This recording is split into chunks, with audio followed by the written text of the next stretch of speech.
perfidie qui fait que lorsque vous épousez aujourd'hui une femme toute, il faut faire attention. Ah bon? Oui, il faut faire attention parce que si vous êtes responsable, et c'est ce qu'ils ont fait avec les chefs coutumiers, les grands chefs coutumiers un peu partout, on vous donne une femme, mais vous allez recevoir un membre de la famille, un cousin, un neveu qui viendra chez vous. De la famille de la femme. De la femme. Et on va vous présenter comme le neveu et le cousin, alors que ce n'est pas un neveu, ce n'est pas un cousin, c'est la personne qui viendra faire les enfants avec votre épouse à la maison. Et on vous dira que non, les enfants naissent toutis comme des toutis parce que la race touti est supérieure, alors que c'est une perfidie. C'est toujours la perfidie de Ubwenge. Inculquée même chez les femmes tous. Effectivement. Là, c'est très dangereux. Moi, je voulais vous dire que les Rwandais aujourd'hui sont capables de tout parce que vous parlez de Ubwenge. On est en train d'inculquer le mensonge, la perfidie, le non-respect des engagements aux tout petits. Et quand ils grandissent, on assimile cela à de l'intelligence. Pensez-vous que le Rwandais ou le Rwanda aujourd'hui est capable de tout? Oui, le Rwanda est capable de tout. Et le pouvoir rwandais est déterminé à déstabiliser la République démocratique du Congo, à déstabiliser notre pays et ses institutions. Et c'est pourquoi j'interpelle tous les Congolais. Abanyarwanda nimwe muvuga muti inkubisi y'amantuza irayitarukiriza. Singiye kuyasubiramo murayazi. Icyo kwibaza rero, uriya mutegetsi wavugiraga ingabo yavuze ariya magambo, ubutegetsi bufashe nka rutwitsi bugahita bumwirukana mu nshingano. Ngenda avuga ko kuva mu hagaritse nta kindi kiza gukurikiraho uretse kumwirukana. Ahubwo ikindi kintu abantu bashobora kuza kwibaza, birarangira bityo cyangwa araruhukira mu munyururu? Kuko biriya ariya magambo yavuze agize ibyaha. Twibukiranye Dr. Leo Mugesera mu 1992 ku itariki ya 11 z'ukwezi kwa 11 ari iwabo ku Kabaya. Amagambo yavuze muri 1992 agahita asohoka akajya muri Canada, hanyuma mu 2012 akisanga ari mu ndege atishyuye aje kuyaburanishwaho kugeza kuri uyu munota. Dr. Leo Mugesera.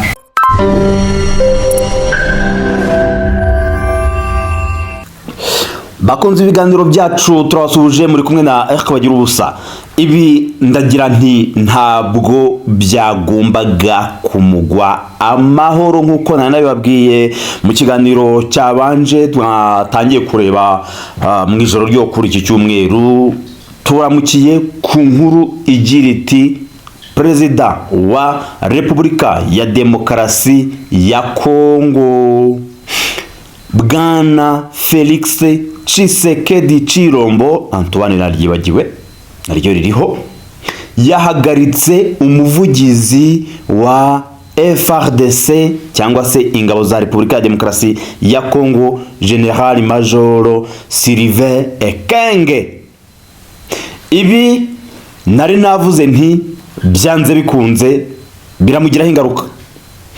Ibi ndizera ko Perezida Felix Tshisekedi Chilombo atabigenje nk'uko Minisitiri w'Ubutwererane Ububanyi n'Amahanga na Diplomasi b'u Rwanda Olivier Jean Patrick Nduhungirehe yabitekerezaga. Nizere ko Perezida Felix Tshisekedi abikoze kubw'umutima nama we yumva koko ari amagambo yavuzwe na Sylvain Ekenge atarakwiye. Minisitiri Olivier Nduhungirehe yari yagize ati ku rubuga rwa X, ati kubera ibi byavuzwe na Ekenge avuga ku bagore b'abatutsikazi nagira ikimwaro. Yavugaga nde?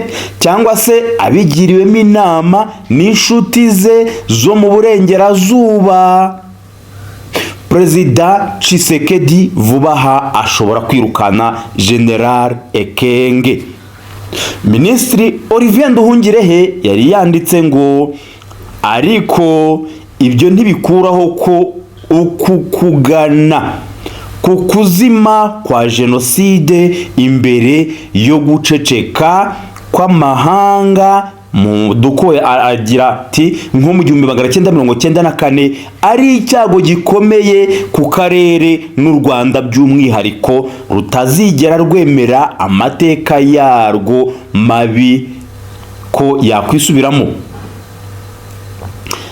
Intandaro kuwa gatandatu mu kiganiro Plateau Special gitambuka kuri televiziyo na radio by'igihugu RTNC, umuvugizi w'igisirikare cya Repubulika ya Demokarasi ya Kongo FARDC yagize ati iyo ushakanye n'umututsikazi ugomba kwitonda cyane. Amagambo yamaganwe na n'ubu acyamaganwa y'uwo General Sylvain Ekenge. Twigire ku nkuru nyamukuru. Ibiro ntaramakuru bya Kongo ACP mu magambo ahinnye byatangaje ko kuri uyu wa mbere ubu tubageza iki kiganiro Perezida wa Repubulika ya Demokarasi ya Kongo yahagaritse mu mirimo umuvugizi w'igisirikare General Major Sylvain Ekenge kubera amagambo y'ivangura yavuze ku bwoko bw'abatutsi. ACP hamwe n'ikinyamakuru Le Potentiel bisubiramo umusirikare mukuru abimenyesha ko Ekenge yahagaritswe amenyeshejwe n'ibiro bikuru bya gisirikare mu gitondo cyo kuri uyu wa mbere. BBC yabajije General Major Ekenge kwihagarikwa rye ntiyagira icyo asubiza. Igisirikare cya FARDC nacyo ntacyo kiratangaza kwihagarikwa rivugwa na ACP ndetse na Le Potentiel rya Ekenge. Kuwa gatandatu ari kuri televiziyo nk'uko nari mbaze kubibabwira y'igihugu RTNC, General Major Sylvain Ekenge yavuze amagambo yumvikanyemo ivangura avuga ngo uyu munsi iyo ushakanye n'umugore w'umututsikazi ugomba kwitonda cyane. Ugomba kwitonda kuko baguha n'umuntu wo mu muryango we nka mwishywa we, mubyara we, uzi wawe kandi atari mubyara we cyangwa mwishywa we, ahubwo ari umuntu uje kubyarana n'umugore wawe iwawe. Byabyara bakakubwira ngo oya abana bavutse basa ari abatutsi kuko abatutsi ari ubwoko bwo hejuru kandi ari ubugambanyi, ubwenge n'ibindi. Mwanditsi ati yavuze ibi n'ibindi mu mujyo wo gushinja leta y'u Rwanda gufasha umutwe wa M23. Ku mbuga nkoranyambaga nk'uko nari maze kubibabwira, abantu batandukanye ku giti cyabo n'abategetsi bamwe na bamwe bamaganye amagambo ya General Sylvain Ekenge. Ikiganiro Plateau Special cya RTNC cyabaye kuwa gatandatu yavuzemo ayo magambo mu ijoro ryo ku cyumweru cyahise gikurwa ku rubuga rwa YouTube. Byumvikane ko bari bamenye cyangwa bumvise ko arimo cyangwa se ari ijambo rutwitsi. Maxime Prévost, Minisitiri w'Ububanyi n'Amahanga w'Ububiligi, igihugu cyakolonije Repubulika ya Demokarasi ya Kongo, u Rwanda n'u Burundi, yanditse ku rubuga X ko ababajwe cyane n'amagambo yavuzwe na General Sylvain Ekenge yibasira ubwoko bw'abatutsi. Yongeraho ati ni ibintu bidakwiye na busa ku muntu uhagarariye ubutegetsi. Aribyo navugaga nti iyo uri umusirikare cyangwa umupolisi ku rwego rwa officier superieur, kandi nubwo abasirikare badategetswe cyangwa basabwa kutivanga mu bikorwa bya politiki, ariko hariya ubu uri umunyapolitiki. Hanyuma Maxime Prévost ati ndayamaganye mu buryo bukomeye cyane, amagambo yose y'urwango akwiye kwamaganwa mu buryo bwose. Umutwe wa AFC M23 watangaje ko mu guhindura umututsikazi ikimenyetso cy'umwanzi, ubutegetsi buteguye ubugome mu ntekerezo z'abantu bufite ingaruka mbi. Minisitiri w'ububanyi n'amahanga w'u Rwanda, nkuko nari nabibabwiye, Olivier Nduhungirehe yamaganye ibyavuzwe na Ekenge abihuza n'ingengabitekerezo ya jenoside, gukorana na FDLR n'ibitero by'amabombe no kwibasira abatutsi b'abanyekongo n'abanyamurenge. Abategetsi bakuru muri Repubulika ya Demokarasi ya Kongo ntacyo baratangaza ku byavuzwe na General Ekenge. Mu kwezi kwa kabiri uyu mwaka w'2025 turi kugigana ku musozo wawo, Perezida Felix Tshisekedi Tshilombo yumvikanye yamagana amagambo y'urwango ku bwoko bw'abanyamurenge n'abatutsi bo muri Repubulika ya Demokarasi ya Kongo, avuga ko abo ari abanyagihugu babo, ataba n'abanyagihugu bacu. Tshisekedi yavuze ko hari benshi muri bo muri ubwo bwoko bakoreye igihugu ndetse banagipfiriye. Icyo gihe yongeyeho ati ndambiwe izo mvugo zo kuvangura abo bantu, bityo bigaha urwaho ubutegetsi nk'ubw'u Rwanda bukadutera bwitwaje iyo mpamvu y'ikinyoma. Ayo ni amagambo ya Perezida Antoine Felix Tshisekedi Tshilombo.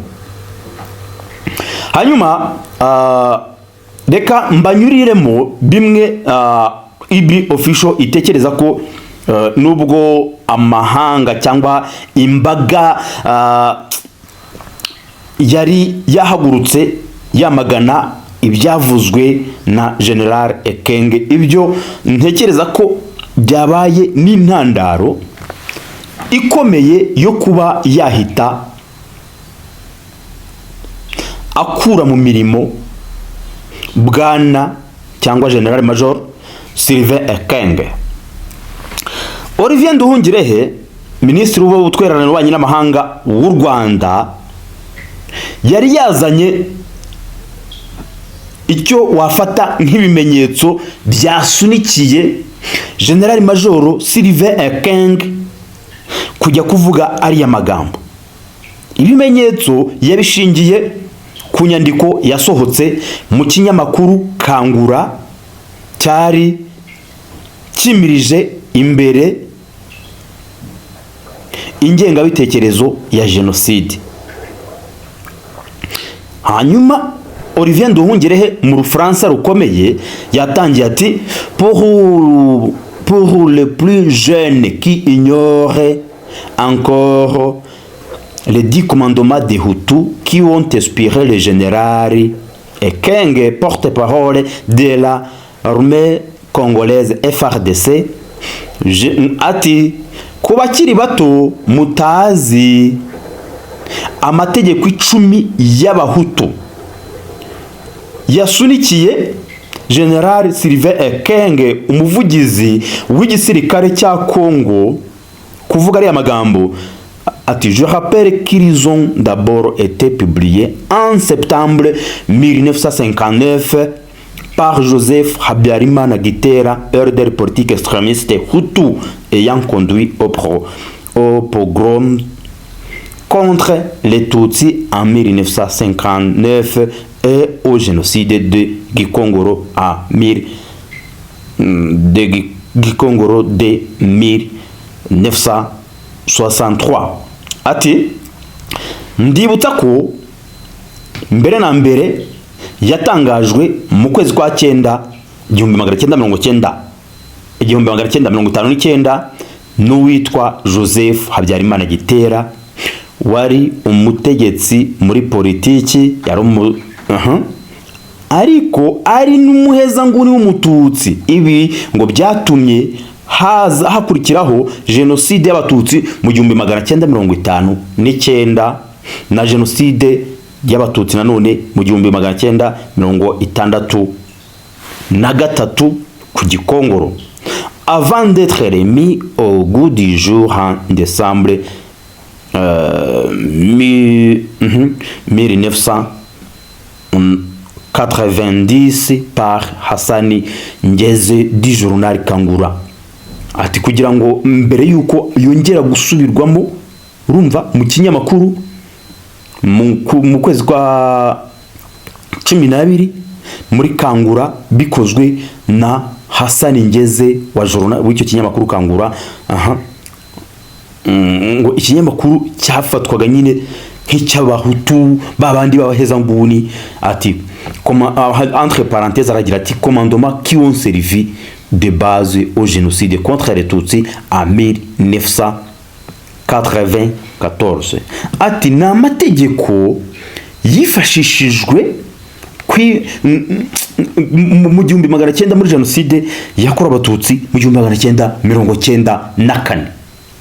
Voici ci-dessous le texte original de ces 10 commandements de Hutu. Ati murebe hasi aho umwandiko w'umwimerere ukubiyemo amategeko 10 y'abahutu yatangajwe ngo publié dans le numéro 6 du journal Kangura de décembre 1990. Ati yatangajwe ku itariki 6 nako muri numero ya 6 y'ikinyamakuru Kangura mu kwezi kwa 12 mu 1990. Dont le premier commandement a largement inspiré les porte-paroles des FARDC et a accessoirement porte-voix d'une idéologie du génocide sponsorisée par les gouvernements congolais. Ati nyamura hanyuma itegeko rya mbere niryo wavuga ngo ryabaye nk'irihumekera umuvugizi wa FARDC hanyuma akazamura ingengabitekerezo ya jenoside, ariko nanone iterwa inkunga n'ubutegetsi bwa Kongo. Reka nyanyuremo nihuse. Voici les 10 commandements. Extrait du magazine Kangura numéro 6 décembre 1990. No kuvuga ni extrait ni nk'inyandiko yakuwe mu kinyamakuru Kangura ryari gifite numero ya 6 mu kwezi kwa 12 1990. Ngo voici les 10 commandements. Ati ngaya amategeko 10. Tout Muhutu doit savoir que un Mututsikazi où qu'elle soit travaille à la solde de son ethnie Tutsi. Ati Umuhutu abari hose oya umuhutu agomba kumenya ko umututsikazi aho ari hose akora mu nyungu z'ubwoko bwe bw'ubututsi. Par conséquent, elle est être tout muhutu. Kubw'ibyo rero umuhutu wese azafatwa nk'umugambanyi. Qui épouse une muhutukazi uzarongora umuhutukazi azaba afashwe nk'umugambanyi. Qui fait d'une muhutukazi sa concubine. Ushobora none kuvuga ngo arakundana n'umuhutukazi, uwo muhutu ndako n'umututsikazi, uwo muhutu azaba ari umugambanyi. qui fait d'une umututsikazi sa secrétaire ou sa protégé. Uwo ushobora kumva ko yagira umutukazi umunyamabanga we cyangwa se umuntu we wa hafi wamurinda, uwo nguwo rwose azaba ari umugambanyi. Itegeko rya kabiri bakavuga bati tout muhutu doit savoir que nos filles bahutukazi sont plus dignes et plus consciencieuses dans leur rôle de femme. Ati umuhutu wese agomba kumenya ko abakobwa bacu b'abahutukazi ari abantu biyubashye cyane, bafite agaciro kandi bafite umutimanama wa wundi waragiza responsabilité zishoboka ngati mu kazi kabo nk'abagore et d'épouse mère et de famille, kandi bashobora kuba abagore bakubaka umuryango. Ne sont-ils pas jolis, bonnes secrétaires et plus honnêtes? Ati ntabwo se ari beza cyane, ntabwo abanyamabanga beza se, ahubwo se si bo babandi b'abanyakuri, plus honnête.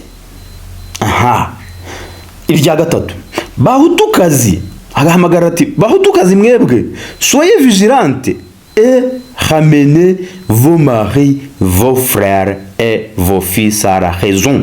Hati rwose bahutukazi mugira amacenga kandi mugarure mukomeze mushakane n'abantu banyu mu bwoko bwanyu, nicyo bivuze. Itegeko rya kanati tout muhutu doit savoir que mututsi est malhonnête dans les affaires. Ati mu bikorwa byose umuhutu yagombye kumenya ko umututsi ari indyarya mu bikorwa akora. Il ne vise que la suprématie de son ethnie. Icyo arebaho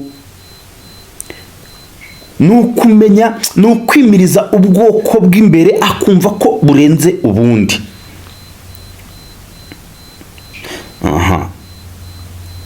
Hanyuma mu dukubona twugarizo ati ribaruwa riraye, umwanditsi ati ribaruwa riraye.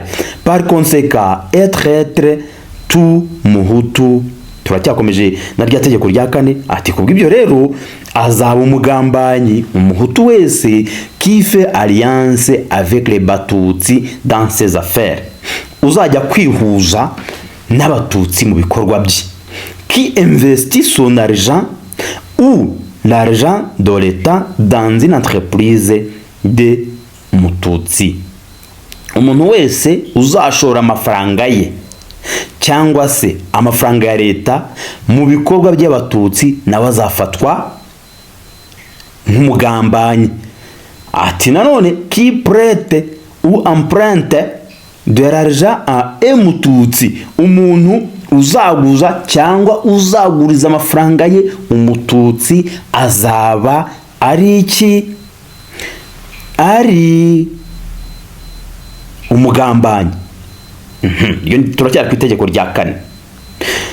Qui accorde aux batutsi des faveurs dans les affaires. Ati umuntu uzajya aha amahirwe abatutsi mu bikorwa bye, l'octroi de licence d'importation, no kubaha uburyo bwo kwinjiza nk'ibicuruzwa, de prêt bancaire, inguzanyo za banki, de parcelles, de construction, kubaha ibibanza byo kubaka, de marché public, amasoko ya leta. Ati uwo wese azaba afatwa nk'umugambanyi. Iryo tegeko rya gatanu, les postes stratégiques tant politiques, administratifs, économiques, militaires, sécuritaires et de sécurité doivent être confiés aux Bahutu. Ati imyanya ya yindi ikomeye muri politiki, mu butegetsi, mu bukungu, mu gisirikare no mu bikorwa by'umutekano bigomba guhabwa abahutu. Mbega inyandiko rutwitsi. Itegeko rya gatandatu,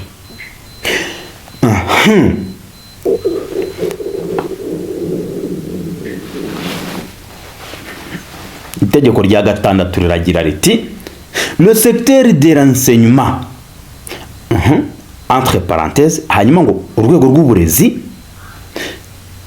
élèves étudiants enseignants baba abanyeshuri batoya cyangwa se abiga muri kaminuza n'abarimu doit être majoritairement hutu, hagomba kwiganzamo abahutu. Mu burezi hagomba kwiganzamo abahutu. Bya bindi bavuga bati hagomba kwiga abahutu mbere y'abatutsi.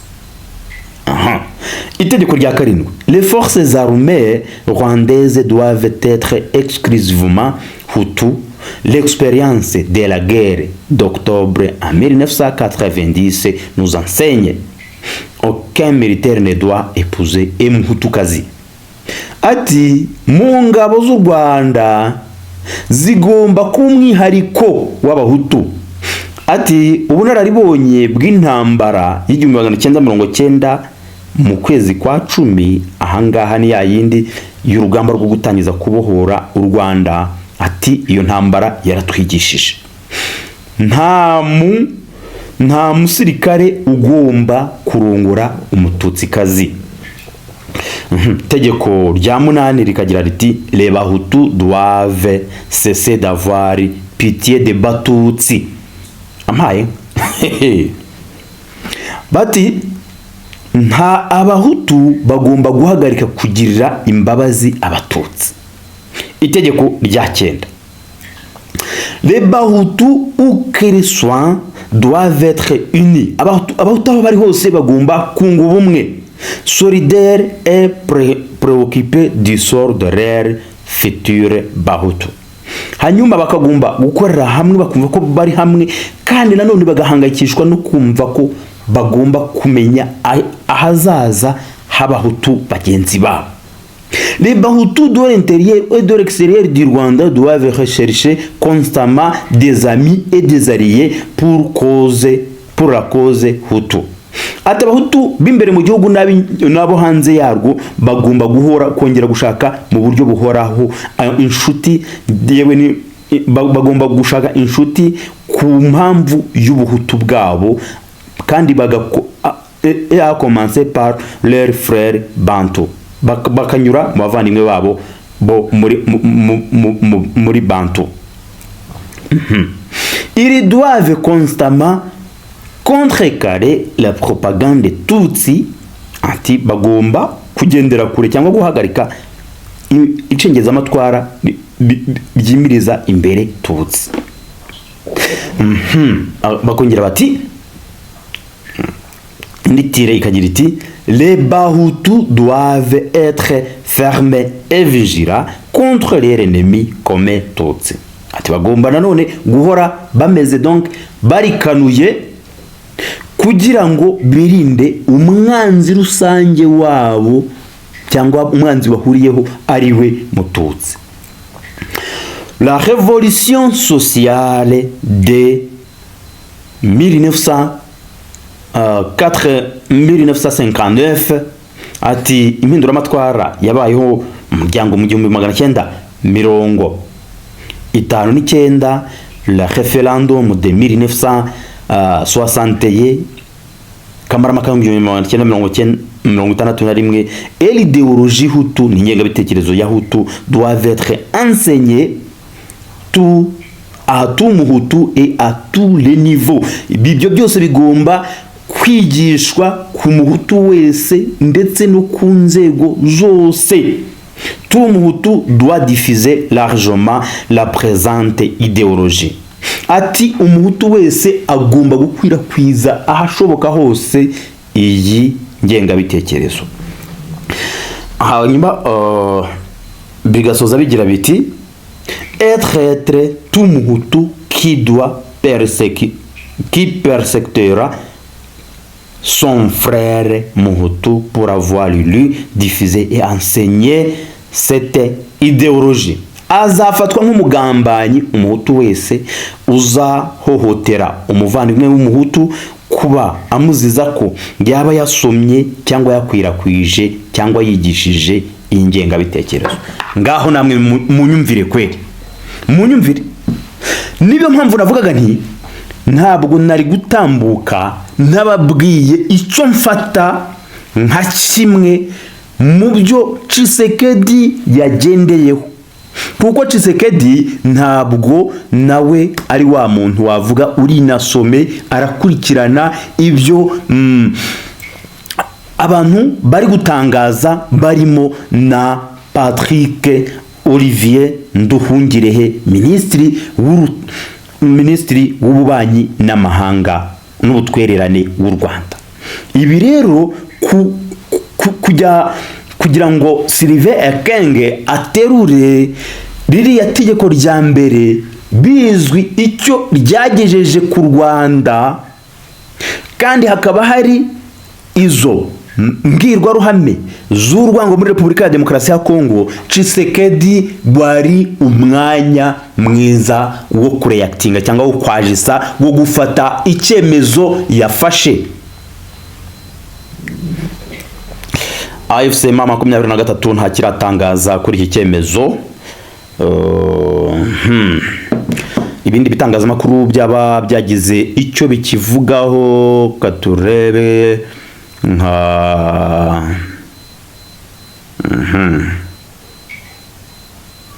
ntabwo birarareko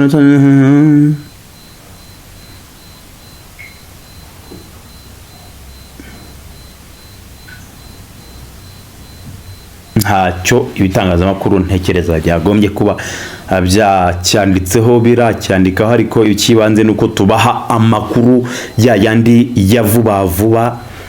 Ntabwo twagombaga gusiga tutakibahaye.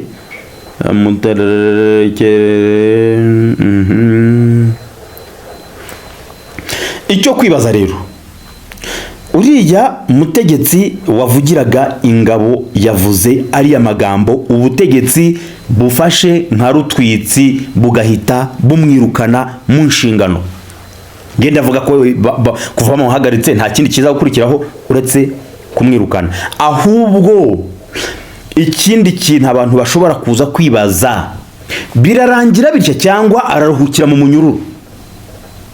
Kuko biriya ariya magambo yavuze agize ibyaha. Twibukiranye Dr. Leo Mugesera mu 1992 ku itariki ya 11 z'ukwezi kwa 11 ari iwabo ku Kabaya. Amagambo yavuze muri 1992 agahita asohoka akajya muri Canada, hanyuma mu 2012 akisanga ari mu ndege atishyuye, aje kuyaburanishwaho kugeza kuri uyu munota. Dr. Leo Mugesera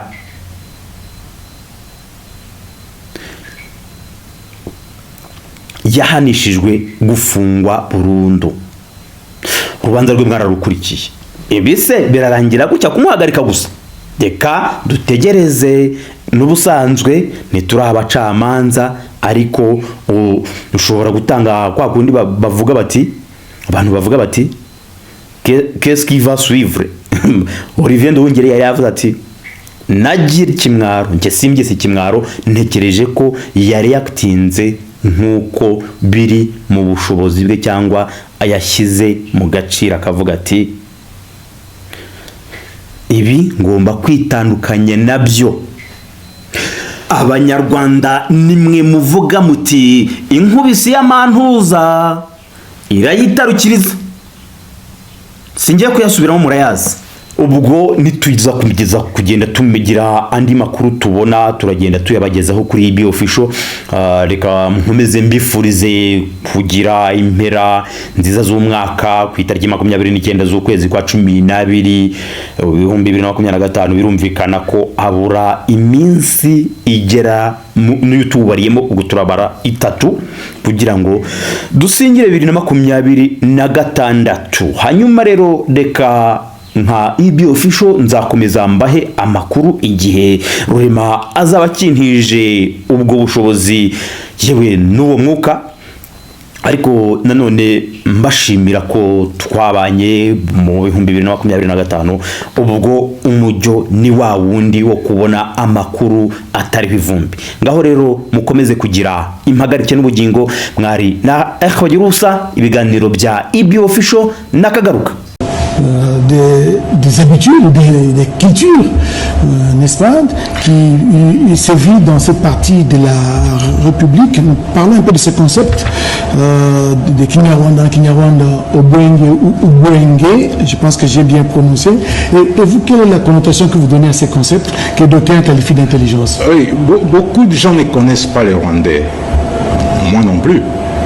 Mais j'ai eu à conférer, à échanger avec quelqu'un qui connaît les Rwandais, particulièrement les Tutsis, qui a travaillé chez eux comme enseignant pendant très longtemps, et que j'ai eu à échanger avec lui lors d'une rencontre.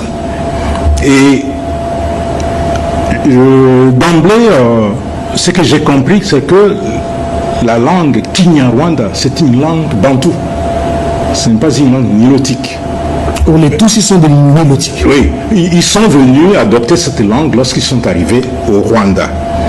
Donc, il y a un terme, un concept appelé, nommé Obwenge. Obwenge, c'est un concept qui est utilisé dans les langues bantoues du Nord Kivu et du Sud Kivu. Chez les Chi, on l'utilise, chez les Wunde et dans d'autres langues, on parle de ces concepts-là, Obwenge. Obwenge signifie intelligence. C'est intelligence. Et quand on dit que cet enfant, on associe le nom d'Obwenge à un enfant ou à un individu, c'est qu'on veut dire que cet individu est intelligent, cet enfant est intelligent. Mais chez les Rwandais, ils ne parlent plus d'Obwenge, ils parlent d'Ubwenge. Ubwenge, à travers ces concepts qu'ils ont déformés, ils ont développé d'autres connotations conférant à l'intelligence des sens maléfiques. Et oui, effectivement, cette intelligence a été habillée par les Rwandais des coutumes, des costumes, des ruses, des perfidies, des mensonges, des magnités, des escroqueries. Obwenge, devenu Ubwenge, est devenu synonyme de subterfuge, stratagème, feinte, tromperie, désinformation, déloyauté, manipulation, astuce, intoxication, manœuvre dilatoire, infidélité. Obwenge, pour eux, ils ont développé, c'est devenu alibi. Ce n'est plus intelligence ordinaire, c'est devenu une intelligence maléfique. Alibi, capacité de nuire, mauvaise foi, abus de confiance. Obwenge, c'est aussi la malveillance, la traîtrise, le non-respect des engagements, le manquer à la parole donnée, feindre la réalité, duplicité, fourberie, hypocrisie, infidélité. Et ça, on enseigne cela aux enfants dès le bas âge. C'est devenu une culture qu'on enseigne aux enfants dès le bas âge pour devenir perfides. Donc, le régime actuel à Kigali en a fait toute une culture et inculque ces principes aux générations pour le pérenniser. Donc, il n'y a pas lieu de s'étonner de leur attitude, de ce qu'ils ont fait. Ils signent un accord et ils ne le respectent pas, c'est leur nature. Donc ils signent un accord, comme c'est le cas le 4 décembre 2025 à Washington. Le président Kagame a signé cet accord. Et avant même de signer, puisqu'à Washington, le 4 c'était un peu tard, le même jour ils attaquaient la RDC à partir du territoire rwandais. Avant de signer. Voilà. À partir du territoire, ils attaquaient, ils larguaient des bombes sur le territoire congolais. Et c'est pratiquement sapé, jeter les discrédits sur cet accord qui a été parrainé par le président américain Donald Trump. Parlons un peu du mariage civil, le mariage chez... C'est le même principe, Oscar, le perfidie, qui fait que lorsque vous épousez aujourd'hui une femme, tout il faut faire attention. Ah bon? Oui, il faut faire attention parce que si vous êtes responsable, et c'est ce qu'ils ont fait avec les chefs coutumiers, les grands chefs coutumiers un peu partout, on vous donne une femme, mais vous allez recevoir un membre de la famille, un cousin, un neveu qui viendra chez vous. De la famille de la femme. De la femme. Et on va vous présenter comme le neveu, le cousin, alors que ce n'est pas un neveu, ce n'est pas un cousin, c'est la personne qui viendra faire les enfants avec votre épouse à la maison. Et on vous dira que non, les enfants naissent Tutsi comme des Tutsis parce que la race Tutsi est supérieure, alors que c'est une personne.